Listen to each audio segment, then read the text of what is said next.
Chapter 5. The New Game.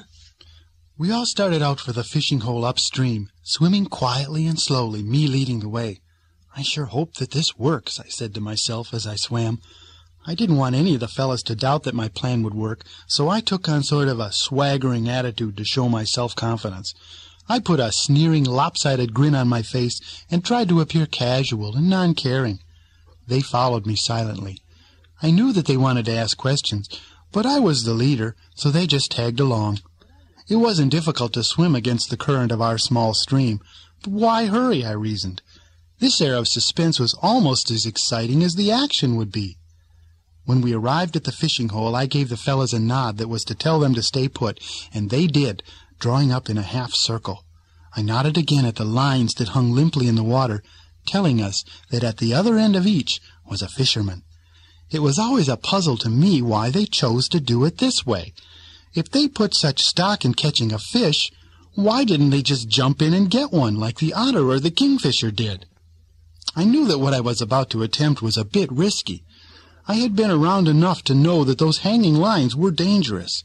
More than once I had been in the area when a fish who had been tempted by some goody on the end of a line had bit and ended up by being grabbed by a hook. By the time the fish had realized that the bait wasn't what it seemed to be, it had been too late. I had seen some things discarded and left to rot in the sun, while others had been tucked into a canvas bag never to be seen again. I was wary of that hook as I moved forward now. I picked the line closest to me and circled it a couple of times. Then I chose a spot well above where I knew the hook to be and grabbed hold firmly.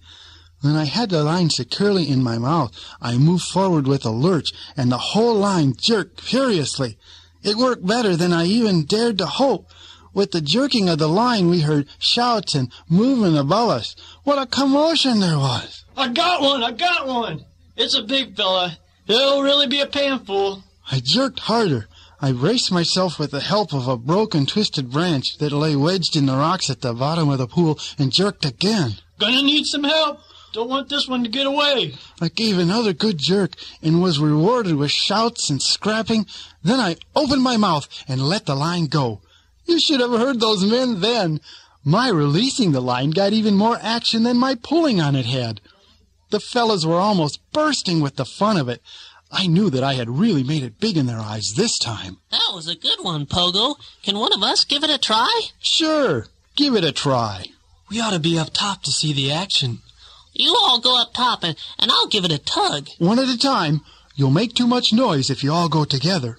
They stopped, then waited for me to give the nod to who was to be first and who was to follow. One by one, I nodded them up. I turned to Woody. You watch that hook now. I wanted him to be aware of the fact that what I had done was dangerous business. Besides that, Woody was my best friend, and I didn't want to see him get hurt. I followed the other fellows to the surface and took my position among them. Suddenly, we saw the line jerk, and a fisherman jumped to his feet and started dancing and yelling. Woody must have jerked it again, for the man got even more excited. Must be the same one you hooked. It's a big one, all right.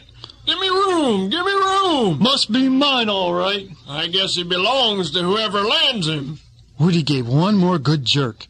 The man with the pole nearly fell headlong into the stream. He righted himself and began to struggle with the pole again when it suddenly went slack, and the force of his pull flipped the line right out of the water, and the man ended up sitting on the creek bank, 1 foot dangling in the water. There was nothing there on the end of his line but the hook with its drowned worm dangling limply from it. The look on the man's face sent all of us into such spasms of laughter that we could hardly control ourselves. What fun! This beat anything we had tried yet. Can I try? I think we better leave it for now. We don't want them catching on. We'll do some more tomorrow. I knew that they could hardly wait for tomorrow and another chance at the fisherman.